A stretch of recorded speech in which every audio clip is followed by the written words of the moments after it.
Hey guys, welcome back to another episode of Map Money. Thanks for chiming into this day's episode. So today we're going to give a brief overview of the portfolio, some wins, some losses, about what we're actually looking at in terms of losses, what positions are up, which positions are down. We're going to talk a little bit more about some of the stocks that I bought over the past couple days. Then we're also going to talk about how I was almost down over $100,000 today. So chiming quickly into that, here is a quick overview of the S&P 500, and you guys know that we hit an all-time high in the S&P 500 of around 3,300, almost 3,400 dollars, I guess, per individual position. This is basically utilizing SPY as a proxy here. So 10 SPYs equal basically the S&P 500. So for those of you guys that are math whizzes here, if you were to basically take the 240, divide that out by the 339 here, you'd basically be down 29-ish%, and we actually dipped over 30% loss, or down over 30% from all-time highs a little bit earlier in the trading session. So we were definitely down into the mid 20s or so, or maybe high 20s, 220s rather, and definitely creeping up above 30% losses for the day. I personally am not going to be buying too much more or big tranches in the S&P 500 until we get down about 35%. I did actually think about splitting my tranches into 30% below and 35% below, maybe do 5% here, 5% there, or 10%, 10%. But I decided to hold off. So we'll wait until we get to the 35% down, and we can talk a little bit more about that later. Another thing, me and Kyle from Passive Income Investors started a Facebook group. We've already had some pretty good feedback already, some people really chiming in. We started this last night. We're up to about 22 members or so. So it's really just been some minor word of mouth, some community posts that I put up, and inviting some folks from Facebook onto here as well. Really just want to have more of a discussion with you guys. I think the comment section is an okay place, but it's not really a centralized location. Comments can get lost on video to video, so this would really help us kind of have it in one central location. There could be one long comment section rather than having like a comment section on this video, that video. So it's really going to allow us to have better conversations and discussions about our thoughts, somebody else's thoughts, and really just help each other out. So yeah, I think that's really it for that one. Let's get into the purchases of the last 2 weeks. And then we'll do a quick break, and then we will get into the actual portfolio itself. So I think you guys have seen a lot of my videos over the past 2 or 3 days or so, talking about a bunch of different stocks that I bought over the past, I guess, couple more days. Bought a little bit more shares in, I guess, Boeing Company, Southern, Visa, some BlackRock, and share price went down a little bit more even yesterday. For Boeing as well. So I picked up some more shares of that at about 10 shares. Picked up about 50 more shares of Shell yesterday, and today I picked up over 100 shares of Realty Income Corp because they dropped down to close to $40 or so. So it actually dropped like over 25 or something percent today. I mean, it was above, I think it closed yesterday at $55, and then today it dropped all the way down to 40, and I was like, oh my God. So I was telling everybody and their grandmother to really look into purchasing this one, do their due diligence, and see if it's something worthwhile. But just based on the funds from operations, Realty Income Corp is a phenomenal company to be investing in. So I think based off of their Q3, Q4 funds from operations, they were making around 85 or 80 to 85 cents per quarter from funds from operations. So if you multiply that out by 4 quarters, I mean, their funds from operations over the $3.20 mark, and dividing that out by the share price at the moment, which at the price that I was buying was like $47 to $41. I bought 2 tranches here. You're looking anywhere between 12 to 15 times price to funds from operations. For Realty Income Corp, that is unheard of. The yield got all the way up to about 7% or so, I think, at its highest. So it's definitely something to look into if it hopefully stays at this 42.50 range at the moment. So yeah, that's that. Bought into a little bit of Boeing the other day. Hopefully I'm not going to beat a dead horse here, but I talked about it a couple days ago, but wanted to mention it as well for this one. Nothing too drastic. Bought a little BlackRock as well. So the Boeing maybe bought a little bit too premature, but like I said, I'm going to initiate a pretty long position in it. Bought about 7 shares. Bought 10 more shares yesterday when the market opened at $106. So I'm only 3-4% down on those pickups, and then I bought more Shell at just under $25 a share, which I thought was a steal, but it went down about 20% today as well. I mean, if you're able to pick it up and you're able to withhold and withstand any sort of volatility, I think buying BP, Exxon, and Shell at these sort of prices is going to be phenomenal for the long term. Um, if you can withhold the or withstand the volatility, like I said, not everyone can, and so that might be a little bit difficult for some folks to do. But I think if you have the ability to do that, you're gonna make your weight in gold in the long run. I think that these companies at the moment, they're yielding over 15%, most of them. BP, Exxon, and Shell. Exxon might be closer to like 10 or 11%, but BP and Shell are definitely yielding over 15%, respectively. And this is energy stocks here. Um, so that being said, I mean, if you're able to hold it for the long term, yeah, it might trim or hold the dividend flat as they continue to try to delever themselves after the 2015 buyout of BG Group. But I think overall, I think they're the best one to buy. Their cash flow last year was outstanding. They made $50 billion in cash flow. Just because the price gets cut in half doesn't necessarily mean that they're going to lose half their cash flow. I mean, that's possible, but I mean, that still means they're going to make $25 billion worth of cash flow. Maybe a little bit less, maybe they'll walk around with 20 billion to 25 billion in cash flow, but I mean, they're a massive company that has the ability to really withstand a lot, and they're very flexible, and probably one of the better run businesses I've ever seen. So yeah, actually going into the actual bigger portfolio. So, like I mentioned, portfolio is down to about $342,000, just under $343,000. Puts us about 95,000 in the hole from all-time highs. Cool thing is, though, we're up to about $14,000 in forward income, and so the other sheet was having a little bit of time to load, so apologize for that. But just in those positions that I've initiated over the past 2-3 weeks or so, I've increased this income by about $12,000, so or $2,000. I'm sorry. And so partially some of that is offset by the fact that I'm using cash from my savings or from my money market accounts. So that doesn't automatically go to adding $2,000 to this. Otherwise, you'd see this about 14,500, 14,600. Partially, when you were to invest some of that cash, you do lose a little bit of interest from the banks. So I did gain, quote unquote, $2,000 just based off the fact that, I invested in those stocks, but it's partially offset by the fact that the cash that I'm using is losing interest. So when you were to say invest at 10% for Shell or 10% for any other company, it's really a net positive of say like 8.5, because you are using that 1.5% yield that the bank is fortunately giving you these days. So dividend yield at the moment is up to around 6.5% for the portfolio. Yield on cost is based off the fact that I'm continuing to invest during these volatile times. Is up to about 5%. So pretty crazy in that respect. Yield for some of these sectors is absolutely insane. Energy is up to almost 15% in terms of yield. Financials, if you can handle it, up to 7%. Pretty crazy. Materials, so that's companies like BHP and LYB. Those are up to about 10, almost 11% as well. Telecommunications kind of hanging out at the 5.5% range, which I thought was a little bit interesting. Um, Utilities is hanging out. Consumer discretionary is kind of hanging out. Consumer staples going up quite a bit as well. Real estate's hanging around 6%. I mean, that, is just based off the fact that I was investing in Realty Income Corp today and being able to purchase at a pretty good price. It's looking pretty good.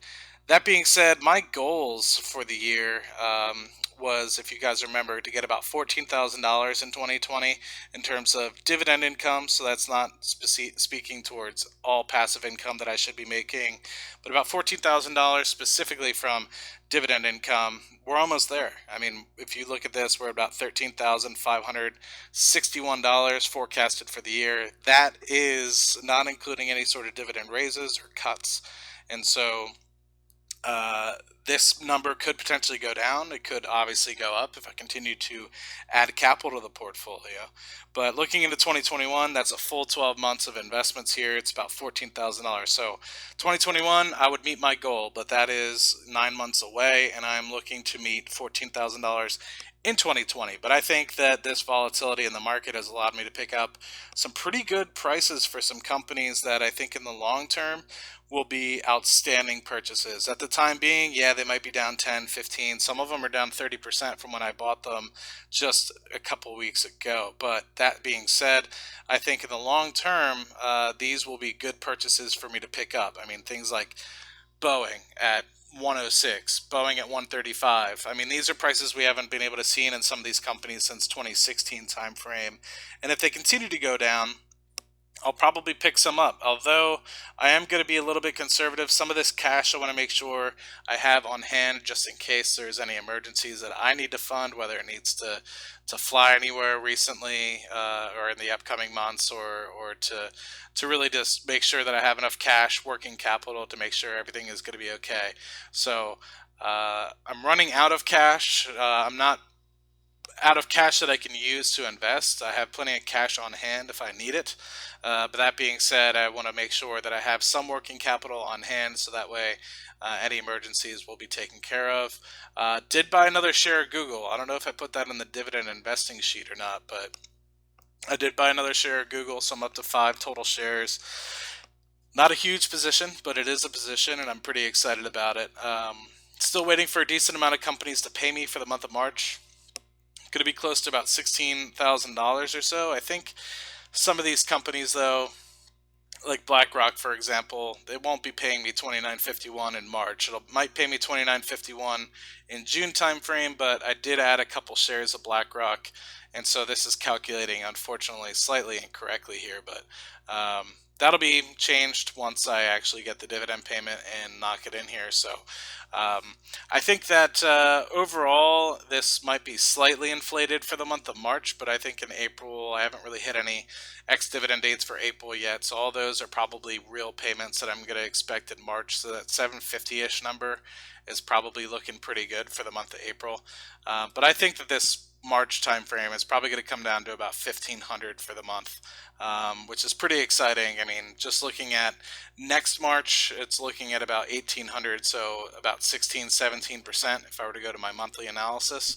Um, March next year is already up about 17, 18%, which is pretty crazy. I mean, let's just take a quick look at how this dividend investment chart kind of continues to go up. I mean, just a short while ago, 5 years ago, we were barely making anything per month, and now we're heading up into the 700 to 1500 oscillation here, which is pretty crazy, and will continue to go up as long as dividends don't really get cut and things continue over the next couple of years. We'll be sitting happy with respect to the dividends that we're starting to get. Um, Actually, looking at some of these companies, might as well let's go in and sort by sector here, so that way we get an idea as to what companies we're kind of looking at. All right, so let's start off with financials. So financials companies, we have, let's see, our BlackRock stocks. We have our Bryn Mawr Trust. That's up to over 250 shares. Bank of Nova Scotia, Main Street Capital, USB, Wells Fargo, Main Street Capital again, and Visa. We're down a good bit. I mean, a lot of these are down 30, 40%, which is pretty crazy. We even have one Main Street Capital, which is down almost 55%, which is pretty crazy, but that's perfectly fine with me. I mean, I don't have any problems with that. That's to be expected in a time like this. And I've been buying a lot of Wells Fargo and a lot of other companies on the way down, so I'm not going to be upset about that. The fact that I'm kind of down. Have some healthcare now. Looking at AbbVie, Johnson and Johnson, and AbbVie again. So I have these in multiple different accounts here. So it's not like they're double entries here. They're sitting in different accounts for different reasons. Some of which is because YouTube moolah. It's the money I make from you guys watching the vids. So I try to keep that separate so that we kind of have an idea as to how it's going. But Avi, still have not lost a dime on Avi yet, up 2.5% in my individual brokerage account, almost 25% in another account here. And my Johnson& and Johnson's about a couple $100 above, about $300-400 in the green amongst all the Johnson and Johnson shares. So just got paid from all these on the 10th, so that's kind of cool as well. But yeah, not looking too hot with this healthcare here, but it's better than some. You'll see. There's some really bad ones in here as well. So let me just make sure we add this header back in so it's easier for you guys to see. Let's go to utilities. That'll be a quick one. It's basically a wash here. I mean, up maybe 200 bucks, but we have Essential Utilities, or what used to be called Aqua America, and we also have the 12 shares of Southern Company I've been trying to buy rather recently. Prices up to 55 again, so it dipped to 48 the other day. I think it was 2 days ago or yesterday, and I wish I had bought at those prices. But I'm going to be a long-term holder and buyer of Southern Company as it continues to go up or down. So hopefully be able to continue to purchase that at better prices here.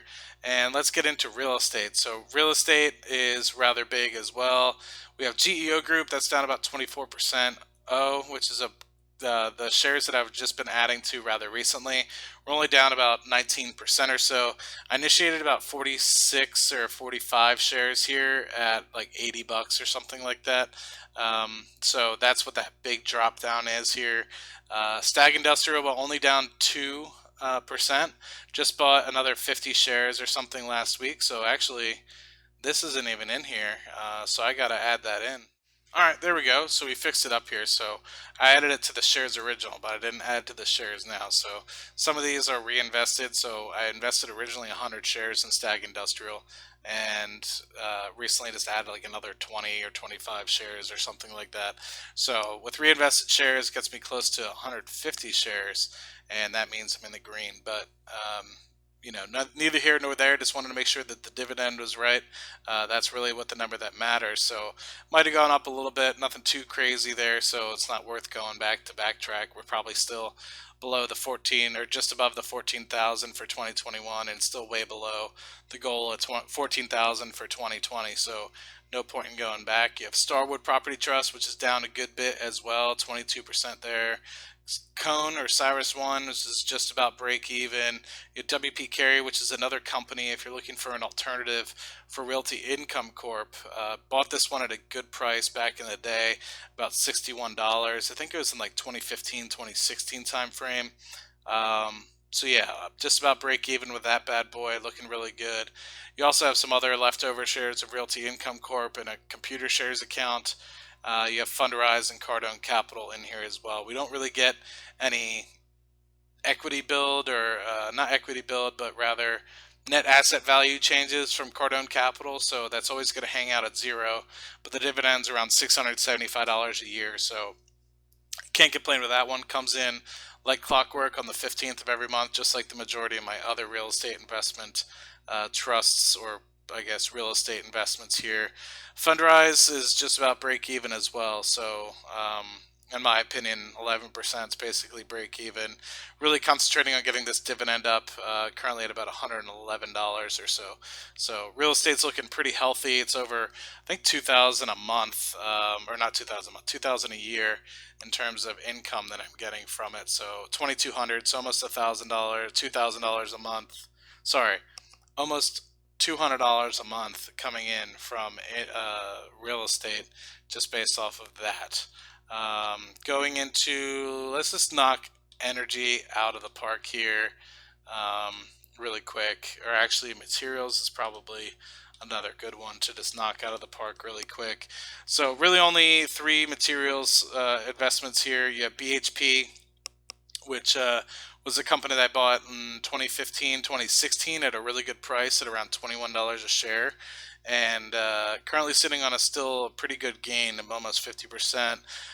Really in it for the dividend. Dividend's a really good one. Hoping to get a good dividend at the end of this month for about 180 bucks here. And you also have LYB in here, which I'm down a pretty good chunk of change. But I think for the long term, it's a pretty good chemical company that has a little bit of debt, but nothing too extravagant where I don't think they'll be able to make it over the long term. So I think it'll be fine in the long term, no problems there. And you have South 32, which was a spinoff, and it's minuscule, so I don't even want to waste any time on that. So um, looking now into, let's just get energy out of the way here. Um, Let's see. So we have some BP shares. I've been loading up on these, Shell and Exxon at the moment. So you guys will see a lot of BP. You'll see a lot of Shell in here. A lot of these are down a pretty good chunk of change. Some of them are down over 90, 95%. Those are real small holdings like Chesapeake. That's been holding since like 2014. That was a bad move. Cosmos, I actually think this one's a good one. They have enough cash flow. They're not really debt ridden. So if you're looking for a small, independent, somewhat risky play, because it's smaller, they don't really have refineries or anything like that to help boost their cash flow during times of really low oil prices or gas prices. I think that that would be a good purchase for you in the future. Phillips 66, a phenomenal refiner. I think if you have the opportunity to pick it up, it's probably a good choice. Been adding my Royal Dutch Shell, so I'm happy that this is only 50% down. Dividend coming from this bad boy is probably absurd at this point. I mean, let's just start looking at some of these dividend payouts. So 640 a year coming from Shell, 800 coming from BP, almost 700 coming from BP Midstream. You have 300 from CQP. Cosmos even is almost up to 100 bucks. And so yeah, I mean you got a decent amount. You got Exxon down towards the bottom, which is 700 bucks a year. So I mean you're looking at some pretty healthy dividend payments. Granted, we are sitting on some pretty big capital losses, but like I said, I think some of these purchases will be good for the long term. I don't think that BP, Shell, or Exxon are going anywhere anytime soon. Some of these other ones might be a little bit more of a gamble. Chesapeake's probably already dead, so not really worried about that one. But yeah, I think a lot of these are going to turn around in the long term, so not too concerned about holding these for an extended period of time. I'll collect the dividends, reinvest them into other things while I'm waiting for these to turn around. And moving on to industrials, I think industrials have picked up some good stuff in the meantime. Boeing already down about 20 to 25% on that, not too upset. Picked up about 27 shares, so if these 2,700 shares end up going back to $300, $400 a share, that's not why I bought it. I bought it for the dividend and the dividend growth over the long term. But I mean, I'll be sitting on some pretty nice gains if this thing goes back up in price. So this 27% or 23% loss could end up being, 100 to 150% gain really quickly. So um, hopefully, as long as the volatility in the market continues to stay down, not for too much longer, things will turn out well for this. Initiated a decent position here in Caterpillar back in October and just added to it rather recently. Um, Average cost basis now is around 110 bucks a share. You were able to pick these up yesterday and maybe even today for below 100. I think they got down to like 93. I saw the lowest at one point. If you were to pick it up there, man, I mean those are some quality prices for a quality company. I wouldn't scoff at that one bit. Being able to pick it up at over 4% yield, I'm happy at the 3.7% yield I'm going to get. Hold that bad boy for the long term. I mean, Caterpillar, that's not going anywhere. They're making some quality equipment for people to use worldwide. And so, yeah, they might slow down for a quarter or two, but they'll pick back up, and I think they'll be perfect. Um, 3M, also a good purchase if you're able to pick it up in the 130s. I haven't been that fortunate picking it up around 162, 155-ish. I feel like I added a little bit more to 3M than this, but it is what it is. So might have been adding it in my M1 Finance account or something else. So hey, it is what it is. So can't complain. 15% down in one account, 11%, 12% down in another, 13% in another. So nothing wrong with that. Then we have Virgin Galactic actually down on this one as well. Purchased it at $15, so it's down to $10.50. I get any dividends, maybe if I get a small dividend here or there, I'll purchase some more. I think it's a long-term spec play that I think is well worth any potential risk. It's in the Roth IRA, so if it ends up going to potential target price of around $75 billion, which will put the stock price at around $350 a share, um, it's probably worthwhile to hold. And so I think the risk versus reward on this one is worthwhile if you're able to get into it and ends up becoming an actual full-fledged industrial, I don't want to say powerhouse, but spaceport, space travel company. Then I think that it's something that you can consider being on upwards of $75 billion. And unless they issue more shares, you're looking at that price at about $350 a share. So potentially a good purchase.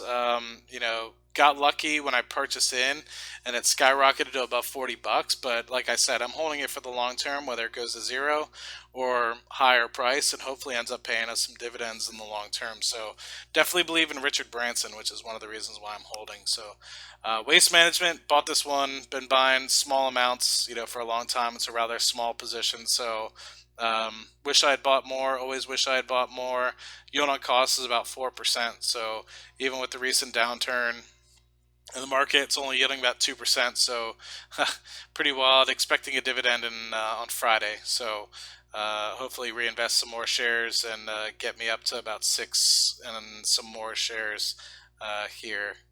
Price paid at the moment is about $50. So even though the market's kind of dragged down a little bit on this one, not as drastically as some of the others, we're still sitting on over 100% gains. So pretty crazy on that. What else do we got? Let's look at consumer staples, and then I'm trying to think if there's any other ones that I really wanted to cover, but I think I might just call it there to show you guys some of the losses that we have in the portfolio. And don't want to go through all of them. Basically did, but wanted to cut this one a little shorter for you guys so you're not sitting here for an entire hour. So you guys know that I'm very happy with my cigarette stocks. So Philip Morris and Altria Group are definitely going to be positions that I have in the portfolio. Currently only down on these by about 12% or so. That's based off of some of maybe additional shares that I purchased not too long ago, about 20% or so on Philip Morris, and another 10% or so in Altria Group here.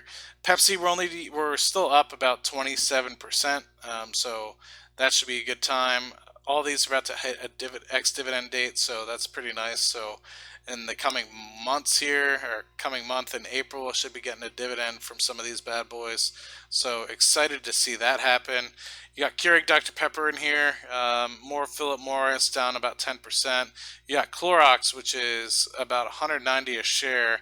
Another company that I wish I bought more shares of, but hey, it is what it is. And you got General Mills, you got McCormick and Company here, and you got Procter and Gamble. So that's relatively it for some of those shares here.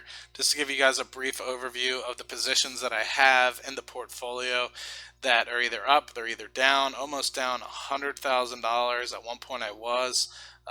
Can't complain though, things are looking up. Continue to get that income up, about $14,000 in annual dividend income. Hope it stays that way. Hope none of these bad boys cut the dividend prematurely.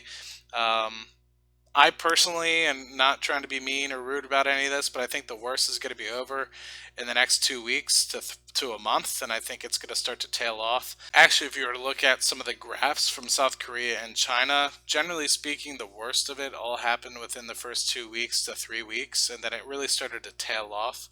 And so I'm really hoping, fingers crossed, that that happens for the rest of the countries in the world. I know some people are lagging a little bit behind some of these other countries, but like I said, you really start to see it kind of go exponential in 2 to 3 weeks, and then it really starts to level off and tail off, and active cases start to dwindle out. So we've kind of been in that 1 to 2 week mark now in some of the European countries, as well as I guess the US. And so hoping over the next 2 to 3 weeks things continue to kind of level off, and then eventually within the month, or end of April, I would say, begins to tail off and hit the tail end. Now, of course, I know some of the other countries that are a little bit less traveled, a little smaller, are lagging behind even the US and Europe, and so I think that there's going to be a slight drag on those particular communities. But keep in mind, a lot of Southeast Asia has had it under control at this point. The Caribbean is starting to see it kind of climb as well as South America.